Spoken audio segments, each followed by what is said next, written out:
right, folks. Okay, it's done. We got the four best teams left in the NFL, at least according to the scoreboard. I think there's some folks out there probably don't believe so, but you know what? We can ready to kick it around now.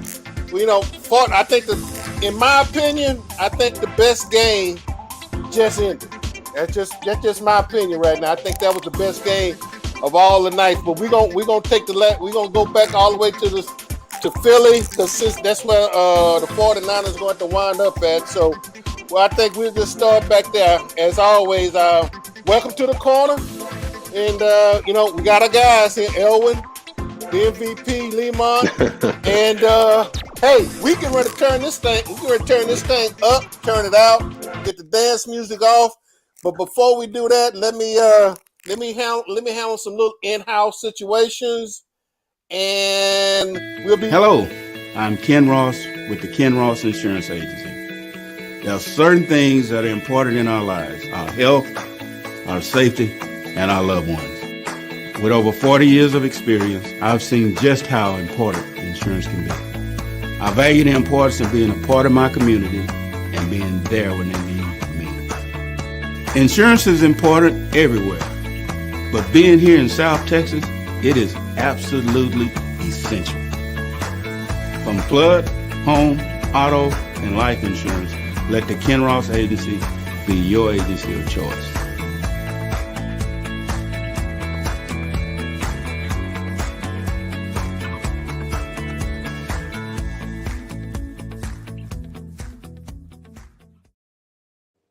That's right, folks. 281-235-5952, the Ken Ross Agency.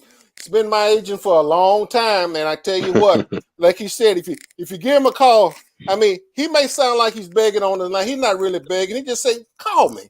Just give me a call, and I can help you solve your problem. But hey, guys, quick go around. Elwin's up in Gilmer, Lemont. Let's see. Oh, you on the Riviera or what? You just got back from that's the MVP, y'all. I mean, he's nattily dressed. He just got through calling the game in Beaumont, so he's back in. Yeah. Initial thoughts, guys. Just initial. No, then we're gonna jump into the game. Initial thoughts, Elvin, and then Lemont. On what are y'all after looking at all four games? I've already gave my initial content. I thought the best game was the one that just ended. That's just me. Go ahead, Erwin. You went. Initial thoughts. I still think the Kansas City Chiefs are the best AFC team. I want to think, probably because of being a Dallas Cowboy fan and despising the Philadelphia Eagles, that the 49ers are better than the Eagles. That's going to be one whale of a game. And, of course, a lot of people felt like because of all the emotion of the Damar Hamlin situation that the Bills would manhandle the Bengals. That didn't happen. And, of course, since he was in the Super Bowl last year and could have easily won the Super Bowl last year. So, I will have, as far as the way they are playing right now, four best teams in the league. They played better down the stretch than anybody else did. That's why they're there. They deserve to be there. Lemont, MVP? Yeah, I think, at the end of the day, the four teams, the best teams are there. We just watched the game for this weekend. That was the Cowboys and the 49ers. I think Cowboys just ran out of gas.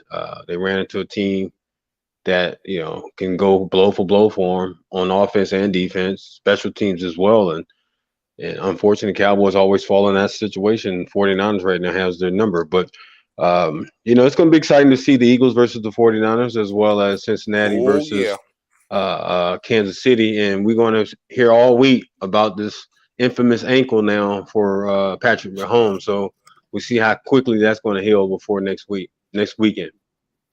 Okay. Let's speaking of next weekend, the Philadelphia and the Giants, which I thought, I'd be quite candid with you, I thought the Giants front four would be, I thought their front seven would accord themselves a lot better than what they did Saturday, and they didn't. And let's face it, we can talk about Matt Jones and all the other stuff. Whatever. But I think, Philadelphia defense. We've talked about the Cowboys defense. We talked about the 49ers defense. Let me tell you something, guys. Philadelphia is waiting for anybody to walk in that stadium. Oh yeah. And if you if you're not ready to play, you're gonna get annihilated. And That's true. you gonna get your head handed to you. Everybody was sort of waiting on Jalen Hurts. I thought Jalen Hurts played a very smart game. He didn't do anything he didn't do anything unnecessary that he didn't have to do. He only done what was necessary to win. He did not extend himself. Now, next week, if he has to extend himself, if he has to duck his shoulder and go in there, I think he's going to do it. But the Giants did not force Jalen Hurts to beat them. In my opinion, he did not. I mean, they as a team, Philadelphia put the onus back on the Giants. Okay, you all this in a slice of bread, and I'm not impressed. And that's the way they treated them. Yeah, the thing is, the Giants, just like the Cowboys in that regular season game against Washington, the Giants never got off the plane yesterday. I mean, they just – you go back to that last game of the regular season, I mean, man, the Giants were playing third stringers against the first stringers of the Eagles, but I think all that tells you is and nearly beat them. But I think what that tells you is the Eagles knew that game didn't mean anything. The Giants, oh man, yeah, we can stay with them, and of course, you know, there's no doubt about it, they weren't able to stay with them. I think the biggest difference is going to be we saw Joey Bosa on the Niners today and what he can do, and everybody's already known what he's done since he's been in the league. And a lot said about it, but I'll tell you what, in my mind, the biggest thing that makes that Philadelphia offense go is none other than Garrison, Texas lineman Lane Johnson, who was a quarterback in high school. That man is the equivalent of two linemen for a lot of teams. He can do it all. I didn't know that. He was a quarterback in high school? Yes, sir. Wow. High school. No. I mean, I know some guys that started off as tight end and wound up at defensive tackle, but I mean, he came all the way from taking a snap to blocking for a quarterback, huh? Yeah. I wonder how much money did it cost themselves from having to move from quarterback to tackle? Although they playing blindside tackles a lot of money, he still left some money on the table. Lemon? He shifted to lineman in college. He did not play quarterback at all in college. Ah, okay. Yeah.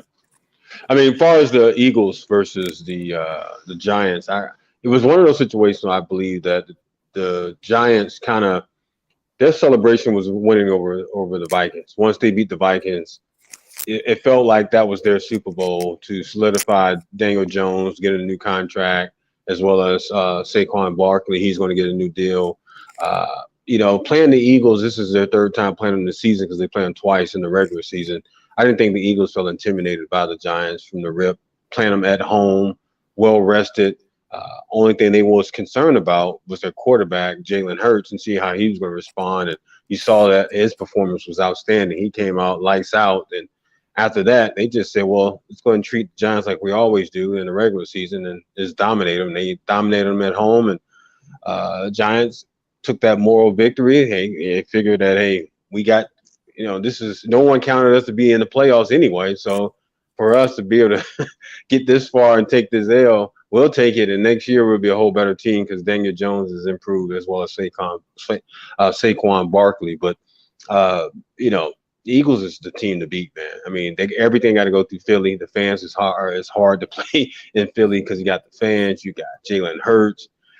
Their defense is playing really good too. So it's going to be a handful for the 49ers, man. They're going to have their hands full early on. And everyone keeps waiting for this rookie quarterback, Mr. Irrelevant, Brock Purdy, to show himself to be a rookie. I think it's going to happen next week against the Eagles. I think it could too. But you know something, Lemont, that you mentioned talking about, and yes, that's true. Daniel Jones and Saquon Barkley are going to get huge contracts. They are the 1-2 offensive. Mm-hmm. But that is going to put the Giants in so much of a problem in salary cap. Yeah. They're going to lose a lot of key players as well. I look for the Giants to not be as good next year as they are this year. That's a good point. They got to lock in that quarterback. I mean, Daniel Jones has resurrected himself. They got a new coach. He didn't come there to start over with a brand new quarterback, so he's going to end up keeping Daniel Jones. Yep. And Saquon helps him. Yeah. Oh So, no, Saquon is healthy. I think it took him a while, but he's actually healthy, and I think he took a load off of him. But the thing again, I'm going back to the Eagles. The Eagles sort of looked at Saquon because Saquon had been running roughshod especially about the last month of the year. He's run roughshod, and I think the Eagles let Saquon know real quick. You're not in Minnesota. They let him know real quick. You're not in Minnesota. This is not the Minnesota Vikings. And and typical Philadelphia team, they basically just lined up and knocked the hell out of it, hit you in your mouth and dad you to even complain, because if you complain, they'd probably hit you again. But hey, that's that. Hey, let's get to KC. I mean, Lemont, you've already sort of tipped the hand. Is this gonna be the most talked about high ankle sprain going? With Patrick Mahomes. Because go ahead, Lemont. After we get through the 24-hour window, going into the 48-hour window of the Dallas Cowboys losing, and all the debate shows and everyone get that out their system by Tuesday midday, going into Tuesday afternoon, it's going to switch gears. They're going to talk about the ankle, but going from Tuesday into the weekend, everything is going to be how's Patrick Mahomes. His ankle is going to be, can he hold up? Can he be as mobile as he has through the season against Cincinnati? Because man, Joe Burrow looks phenomenal, bro. I mean, I don't know if y'all. When I watched the game, Joe looked early today, man. He looked like he's all pro, ready to go. It's like his confidence level is at 10 times high, and Jamal Chase is doing his thing too at the receiver spot. So it's gonna be that's the game to watch right there. And the thing about it, Lemon, as we all know, Cincinnati has beaten the Chiefs the last 3 times they played. Yeah. So I mean, one of those scenarios of maybe the Bengals are in the Chiefs' heads. Yeah. And in this case, well, perfect example, again, the game just ended. There's no doubt in my mind the Niners are in the Cowboys' heads. Mm-hmm. And it's going to be hard. I will say this. As far as I admire both quarterbacks, Burrow and Josh Allen, I actually like Josh Allen more. But I have to admit, personally, I was rooting for Cincinnati today because I did not want Patrick Mahomes to get ripped off of that home field advantage they earned. So for that, I'm glad the game turned out the way it did. But by the same token, Cincinnati went into Kansas City in the championship game last year and won up there. So it's anything but a guaranteed Chiefs win, even if Patrick Mahomes was 100%. Yeah. Hey, let me throw this out there, and this is sort of like a down the road. Has the Jacksonville Jaguars actually turned the corner and have gotten Urban Meyer's completely out their system? Yeah. Is this the team to beat now in the AFC South now? Looking at what everybody else has, because he's the quarterback in the AFC South now. I mean, who the other quarterbacks? There are none. No. They're the powerhouse in the AFC South. I mean, at one time, Tennessee Titans were leaning that direction. To me, I think they took a step back. Inconsistency at the quarterback position. They had a lot of injuries there. They're a physical team. We know what their running back can do as well. But no, it's Jacksonville. Jacksonville quarterback right now. Man, that comeback victory over I was going to say San Diego Chargers over LA Chargers. LA Chargers, yeah. LA Chargers was that's it. That's all you need to know right there. It tells you that he can throw 4 interceptions in the first half, come out to halftime, and light it up in the second as if nothing happened in the first half. That tells you his mindset right there, and his development is getting better each and every game. He's going to continue. As you know, he was phenomenally good. The guy is not going to do anything but get better. Yeah, AFC South is soft anyway. I mean, you get past Tennessee. The Texans are Texans. So I mean, it's not really too many teams. And the Colts are just like the Texans. So I mean, yeah, Jacksonville is the powerhouse in my opinion. I hate to do a sidebar here, but I got to do the sidebar. Why, with what has happened the last 2 years in Houston, would DeMeco Ryans, despite the fact he was a superstar and everybody loved him in Houston, why in the world would he accept the head coaching position in Houston if offered now? You know, that's a $1 billion question right there. AD, you're on mute. You must be muted, AD. We can't hear you. We can't hear you. You must be muted. We still don't have you. Uh-oh. Keep it on. Okay. Yeah. So while AD works out his technical difficulties, we're going to keep it going. So yeah, Erwin, I to answer your question, I think there's it's one of those catch-22 things, right? So it's like, as an African American up and coming coach, if you don't take the interview, then they can use that as leverage against you and say, well, he never took the interview. We brought him in for an interview. But if they do offer you the position, it'd be the third African American coach for the franchise. DeMeco is a local fan favorite. People know about him from his days as a middle linebacker leader for the Texans defense. But the most important thing is that, I mean, he's gonna have to bring in, if he's hired, he's gonna have to bring in a strong offensive coordinator or someone to lead that team while he figured things out. But that's just my thoughts. Yeah, I totally agree with you. And of course, the thing here I'm hearing, and I don't know what you guys are hearing down there, but I'm hearing that they think he is the front runner because according to what they're saying, they have interviewed everybody they're going to interview now. Yeah, I believe that. I mean, I've been watching a lot of stuff that a lot of the beat writers have been tweeting out and writing. I haven't really been engaged as far as through my contacts, but I can see that. I can definitely see. I mean, it gives, from a PR standpoint, it gives the Texans some kind of bright spot because everyone in the city and in the state knows in the country knows that they're rebuilding. Gives DeMeco an opportunity to change that defense around, make it more physical. They got some really good players on the outside, especially in the safety position. So, you know, and offensively, they're gonna have to, you know, draft a quarterback and bring in a strong offensive coordinator, somebody with some leadership and experience to get that thing turned around. So we'll see. If DeMeco's hired, I wouldn't be surprised. I mean, if anything, I would be excited because you and I know, covering the Texans, he's media friendly. We know him. He's seen us before, so it's one of those things. I'm and again, like you said, a sidebar. I'll be devastated if they brought in somebody with the mentality and personality of a Bill O'Brien.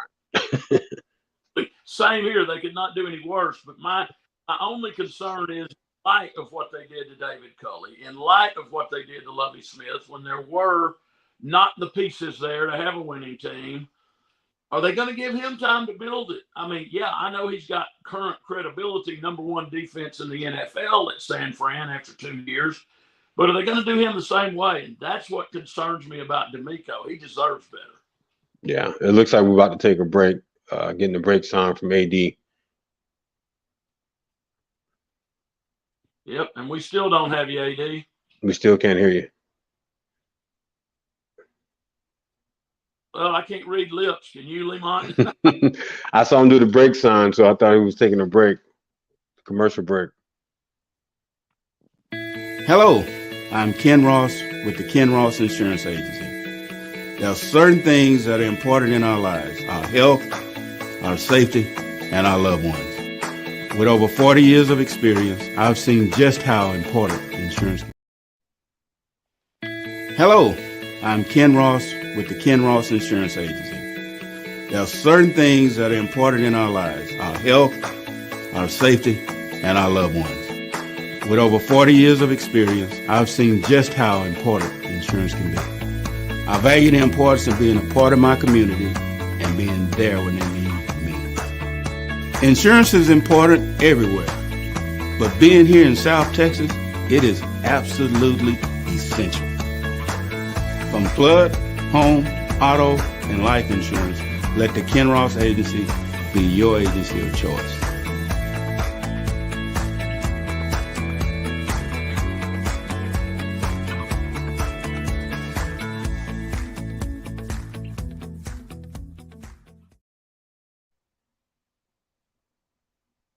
Okay. AD, we still don't have you, brother.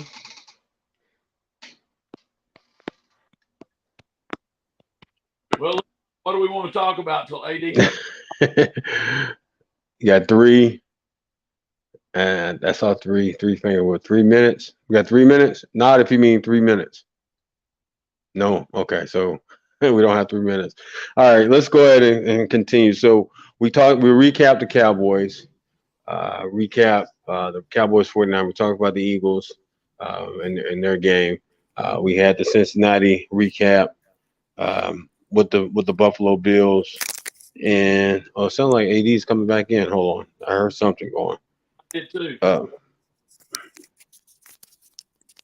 think I heard his earplug. Yeah, I thought I heard his earplugs too. But How about now, guys? You hear me? There you go. All right. Sorry about that, guys. Hey, No, you're good. I'm good now. Sorry about that. Technical difficulties. Hey, that's what you got when you have pros and that they know how to read signs. And I'm glad I used more than one finger. Nah. Let's talk about the Bills and the Bengals today. This is the game that I think everybody anticipated watching today, but this is not the game I thought everybody expected today. They anticipated this game, but let me tell you something. Joe Burrows, I don't care how many times he's been sacked, he had 3/5 of an offensive line that was not there. That basically he's dealing with 3/5 of an offensive line that did not play with him the whole season. Yep. And they went to Archie Park today, Bills Mafia, and let me tell you, that was one of the craziest atmospheres I ever been around to watch a football game. And they basically walked in there and told and then shut everybody down. Yep. Bills were even in that game. Absolutely. And I'm gonna be quite candid with you. I was surprised at the way the Bills defense up front, that front seven, was pushed around today. Oh, yeah. They got pushed around today, and I'm be candid, and I was sort of keeping up with some of my guys up there that covers the Bills, and I think they were just as flabbergasted as we were, especially as I was watching that game today. I'm going like, okay, who done went in there and who's gonna walk into the Bills locker room and put on the uniform? Because this is not the same defense I watched all play all season. Well, you know I don't know what happened. You know what I think, AD? I think it's what happens a lot in high school, college, and the NFL. Cincinnati struggled starting the season. Everybody wrote them off. They're not going to be near what they were last year. They were a fluke. They were one and done. And the Bills were taking the league by storm. And I honestly think Buffalo peaked too early. Cincinnati learned as they went, grew and grew and grew. They are peaking at the perfect time, just like they did last year. Yeah. It feels like Cincinnati confidence is built each and every week with each and every play. I want to say, this is just me going on the limb, the Derwin situation is probably it's taking a toll on the Buffalo Bills. People might say they use it as motivation to go forward and they might go on a run, but it could have went the opposite way too, in reverse, where it just felt like, man, let's go ahead and hit the reset button on this whole season and just start over. Josh Allen didn't even look like Josh Allen today. Oh, I mean, he looked. Let me finish your point, Lamont. Because No, you good. That's all right. Josh didn't look good. He didn't he was on the same page with Stephon Diggs, and they was disgruntled and arguing with each other on the sideline. That didn't look like the team we saw that Monday night. Teammate got injured. Well, here's the thing, and I don't know if y'all caught this, but I think on Twitter, and I saw a couple other confirming this, that they had to stop Stephon Diggs from actually leaving the locker room before the coaches gave the post-game speech. He basically was in the locker room, had thrown all this stuff in a bag, and he was going out the door, and they finally got him to come in, at least stay till Sean gave his post-game talk. And I'm sitting there going, like, okay, we've all played. I mean, Lee Monch, you've been up to the show. Mm-hmm. as winning that, I mean, frustrations at the point that you win as a team. It's still a Buffalo Bills. It's not the Stephon Diggs. It's the Buffalo Bills. Yeah. And if you are that upset that you're gonna leave before your coach, I'm sitting there going like, okay, and I'm going back to these prima donnas. Yep. Just because Josh probably had, and he was off, but you know what? I think it was 11 guys on the other side of that field that had a lot to do with your frustrations. A whole lot. Yeah. Okay. Yeah, out the gate. If you rewatch that game, AD and Irwin, that first pass to Diggs, the corner threw him down so hard on the ground, like this is going to be the battle all day. This is how you're going to feel all day. And I just think Diggs realized I'm in the dogfight. Yeah. And here's the other thing. There was nobody on the Buffalo side to counteract against Jamar Chase. Jamar Chase, it was almost reminding me of last year going to LA, because I rode the plane with a lot of his relatives going out there, and I'm going like, oh my God, all the walking around them chasing. It was like a lot of ones running around out there today, because the Bills did not have an answer for Jamar Chase. No, Jamal between Burrow and Chase today. Yeah. Chase did his thing. He attacked their seams, and it seemed like the safety was never around when he went vertical. He just did his thing. I mean, hey guys. I mean, so for what it's worth, and is Joe Burrow's? I mean, the quarterbacks. I mean, looking at the four quarterbacks that's going to be next week. If you got to rank them, do we rank Joe Burrow as the numero uno quarterback out of all of them for next week? Yeah, going into the both games. Yeah, I mean, you got to factor in the injury with Patrick Mahomes. Yeah, I would say so. I mean, I'm just saying because he got he transferred out of Ohio State, went to LSU, won a championship. He almost became a tackling dummy for the first couple of years in Cincinnati, and he's still been a tackling dummy for the most part. But his sacks doesn't seem to bother him. I mean, this kid, not ice water, and I mentioned it last. This kid's got Freon in his veins, man. I'm serious. He goes out there and he slings it. And and so obviously we looking for a showdown between him and Patrick Mahomes. But guys, like y'all mentioned it, they got the Chiefs number. Yeah. Mm-hmm. And now, is it time for the Chiefs? I mean, to me, it's going to be left up to the Chiefs defense. Can they neutralize some of Joe Burrow and Chase and the rest of that receiving core, because those guys are a handful to deal with. They are a handful to deal with. And if they're not ready, folks in Arrowhead might be going home crying on their barbecue ribs again. and to add on to what you said, AD and everyone, I want your opinion on this as well. Who's your top four? Now, I mean, based on Sunday night tonight, going into the NFC and AFC championship, rank the top four quarterbacks. I got Burrow, I got Joe, I got Jalen. Yeah. And I got Patrick, and I have Purdy. That's my four. But I want to hear what y'all had to say. I would probably argue with. I think Jalen to me has worked his butt off, but I want to see Jalen in this round, because each round to me proves a little bit something more about Jalen. Yeah. I mean, and so I want to see Jalen. That's why I would not put him above Patrick Mahomes. I think reason why I put him up there because of the ankle. I'm based on what I saw this weekend. I would agree with Lemont, AD, only because of the injury. Now, well, hey, look here. Let me tell you. Something. Patrick 1 and 1A, basically. Yeah. Okay. Yeah. I can go with that. And let me tell you something. I saw Patrick, instead of doing a jump pass off the right foot, he did it off the left ankle.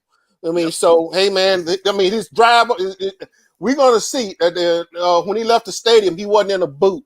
So, but then so that's a positive. So, Yep.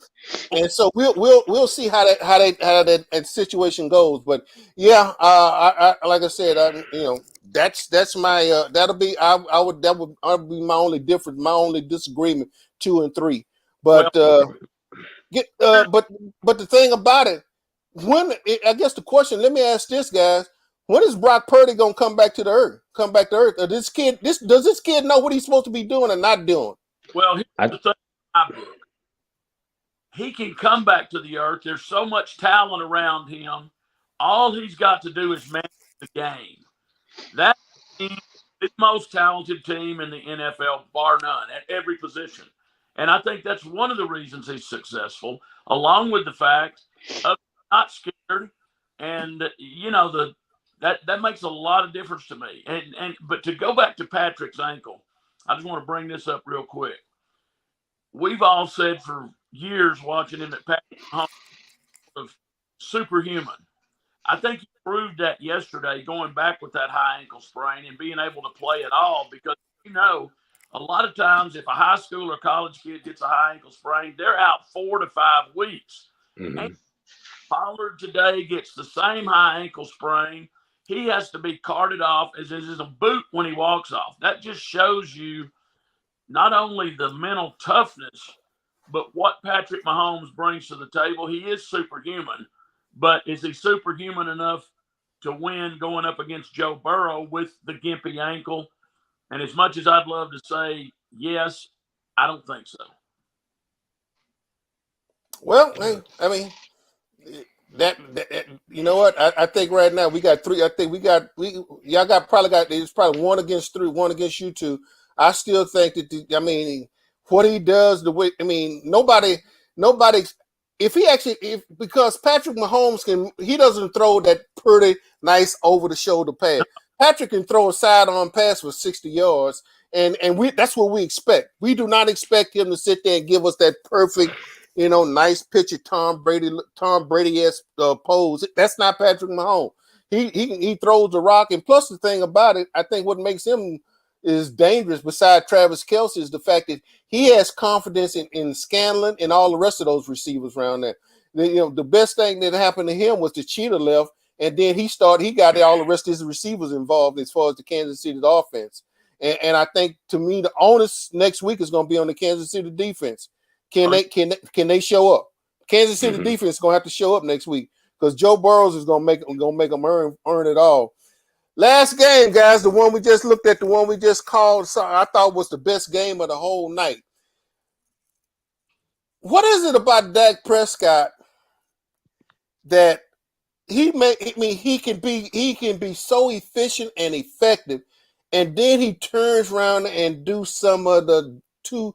He threw some passes that he should have either thrown earlier or thrown away, or not thrown at all. I'm not understanding this, guys. It's the pressure, AD.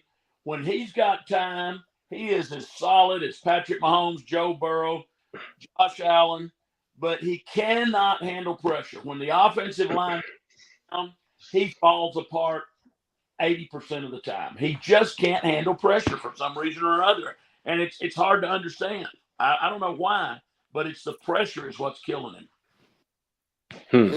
I did. I'm gonna break it down. I think when I analyzed the game and I was watching it, that last drive kind of summed it up for me. I mean, he almost took a sack in the end zone. I mean, I think his awareness I think at times his awareness on the field can be his downside, his downfall. I think sometimes the moment's too big for him, and the expectation based on what everyone's saying, as far as playing for the Cowboys, and it's it can be overwhelming. I think when Pollard went down, I thought the Cowboys lost their motivation. I think what's the name is Ezekiel Elliott is more of he's more of a complimentary back. I don't think Tony Pollard is their workhorse. Oh, and when they saw their workhorse go down, everyone knew that Dak couldn't carry this by himself. And that's basically what happened for the Cowboys. Well, I'm gonna tell you something else that last drive, and I was looking at Schultz on that pass play that casually. I mean, when you get to the sideline, I think if it's not ingrained in every NFL wide receiver, when you they dragging their toes, they know they got it down.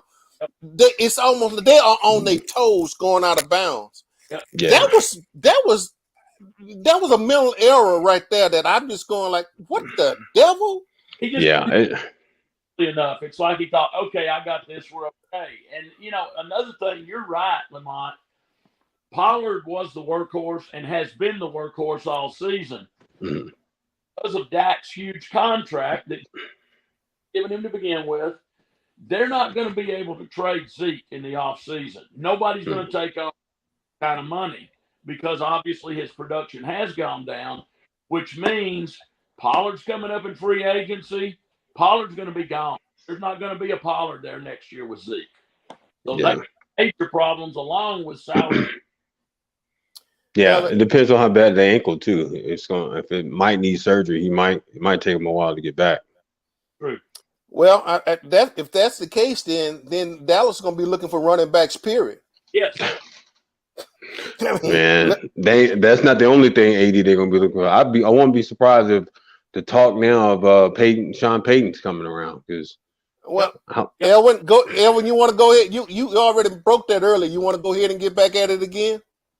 Why not? I mean, I think Jerry swore up and down before Monday night's game in Tampa Bay, which, as you know, I had a press pass for and attended and covered. But before that game, Jerry swore up and down, no matter what happens, even if Mike McCarthy loses in Tampa Bay, he's our coach. He's given us back-to-back wins for the first time in over a decade. But at the same time, Jerry Jones is known for saying one thing and doing something else many times years that he's on the team.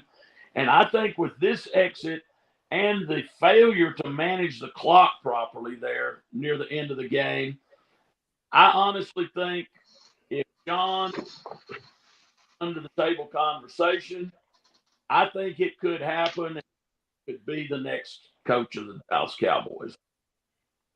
So you two guys thinking Sean Payton is coming in there now? Well, I wouldn't be surprised. I think it could happen, and just like Lamont just said, it would not surprise me if it happened. So we can rest assured that Sean Payton is not coming to the Houston Texans for the 12th round. Huh? Yeah, when you was having your technical difficulties, we think it's going to be D'Amico. Yep. Okay, I don't. You know what? As much as I like D'Amico, and as much as I want to see him here, Why would Sean Payton leave a deal that he had on the table for the Saints in a rebuilding process already over there to come to the Texans? That's bottom barrel. I agree. I think that comments that he laid out in the paper here that he would consider Houston, that was to drive up his bargaining point. And that all that was a bargaining chip for him, and the Texans were used as a bargaining chip for him. And there's no way I thought that Sean Payton, because I've seen the local folks said that they'll be willing to give up the 12th. I mean the number one pick, that 12th pick in the first round for Sean Payton. I'm going like, you need players. I mean, I know he can devise schemes and all this other thing. All the schemes in the world don't make up for not having players. No, and here's another thing. Here's another thing that came out yesterday. I don't know if either or both of you saw it or not, but because of what Sean Payton is drawing interest-wise and the interviews he's had, the Saints announced yesterday, as everybody knows, they still own his rights. Yes. Mm-hmm. They announced yesterday a first-round draft pick is not going to get it. They want a first-round draft pick and a second-round draft pick. Oh, yeah, they hold all the cards. Yeah, they hold the trump card thing. And, of course, the Texans could do it with the extra picks they got. But my only argument to that would be, I know he lost some pieces in New Orleans, but Sean Payton hadn't exactly set the woods on fire in the last couple of years down there. And I'm wondering if maybe he may be getting to the end of his rope and that maybe the game is beginning to leave him behind a little bit. Hey, it's to be seen. My only, just let me just get at this quick sidebar by D'Amico. My only thing about D'Amico, how much will does this leave Nick Caserio controlling too much during game day? That can That as long as Nick Caserio is in Houston.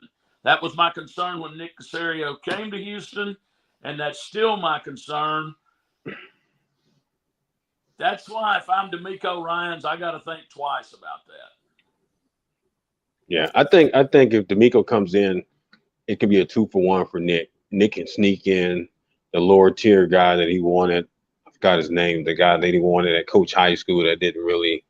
Josh McCown. you talking about Josh McCown? Yeah, he can bring in some of the guys he really want to bring in on the offensive coordinator. Give Nico the title as a coach, but also be able to have some input on his staff or who he can hire for the offensive side. But by the same token of that, though, Lamont, what NFL head coach is going to be want to be told, well, okay, you're my head coach, but I'm pulling all the assistant coaches or a certain number of assistant coaches. You don't input in that. Then the head coach is not even really feel like it's his team.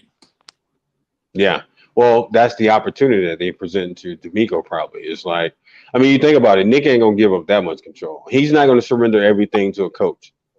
Yep, he will not. So he's going to have to bring in a rookie coach that's excited for the new opportunity, that specializes in one side of the ball, which D'Amico does defense. So he said you have all the latitude for the defense side of the ball, but offensively, I'm going to bring in an experienced coach or someone that I handpicked to run the offense. Yep. Okay. All right. Here's the thing. The Arizona Cardinals just hired a guy just as a GM that has Patriots ties. But if you go back and look at his track record, he's had stops at other places. Right. My question with Nick, and it's my question with Nick all along, all of his stops has been in one spot. And so my question, and I'll throw this out to you all, and I've always offered, unless you bring in Bill Belichick in there, who's the guy who was running everything. I mean, I'm not seeing it, guys. Belichick's not coming in that door. I have not been impressed with Nick Caserio yet. Well, it's on him. He's on the clock now, so he can't point the gun at nobody else but himself now. Well, if he wants to get really technical about it, I didn't think David Culley was the right choice to replace Bill O'Brien. I thought Lovie Smith should have gotten at least 2, if not 3 years to see what he could build. But like you say, Lamont, he's on the clock now because both of those guys were his hand-picked choices. Yeah. So 1, 2, 3 strikes, you're out in this football game as well as a baseball game. And even if it wasn't publicly, it looked like it was. Even if it was privately, someone said, hey, no, you need to pull the trigger on these guys. Publicly, It looked like it was his decision. Hey, guys, I got a comment here from Joe Maddox. He called them the Houston Patriots. When Bill O'Brien was hired, actually, a little bit, I said, this is the New England Patriots South. Yeah. Well, hey, it very much is. I mean, the Texans was risking tampering charges and everything else, and they finally got the guy. And so far, he had to clean up a lot of O'Brien stuff, but like you said, the Texans on the clock and whatever. All right, guys, as we get ready to wrap this up, your closing comments about the divisional playoffs, your winners for next week, and then we'll get together next week if we everybody got the time. Let's see, yeah. I'm sitting there going like, what time? Yeah, because I should be back in town. But we'll get together next week after it's all said and done. If you guys got your schedules clear, and we'll talk about the division round and get ready to go for the Super Bowl. But as we wrap it up, when you got it, and then Lemont, you can close it out, and then I'll come back and clean up the home plate. Well, my heart wants to go with Kansas City because of Patrick Mahomes. Because of the ankle injury, I got to go with Cincinnati again, make it 4 wins in a row over the Chiefs in the AFC Championship. In the NFC Championship, man, Jalen Hurts is going to be hard to beat. especially at home. And the way those Eagles fans are, as y'all recall, they even booed Santa Claus in here. Tough place to play. As much as I would like to see the Niners pull it off, just because of Purdy, if nothing else, rooting for the underdog, I don't see it happening. I think it's going to be a Philly and Cincinnati Super Bowl. Yeah, I agree with Irwin. I think Cincinnati is playing bully ball. I really think offensively, Joe Burrow is playing at an all-time high confidence level. Eagles is going to be led by their defense. First and foremost, Jalen, as long as he doesn't turn the ball over against the 49ers, tough defense, he should be straight. With Brock Purdy, I think he's going to finally look like a rookie. He's going to finally look like Mr. Relevant against that Eagles defense, tough environment to play. And I got the Eagles going to the Super Bowl, playing against Cincinnati Bengals. Well, gentlemen, like I said, I thank y'all for digging time out. But AD, let me yeah, a second. We want to hear your thoughts. Philadelphia and Cincinnati. All right. No, I mean, I got my issue. My issue is the fact that and I'm not going to be surprised. I won't. Let me put it like this: I'm going Philadelphia and Cincinnati.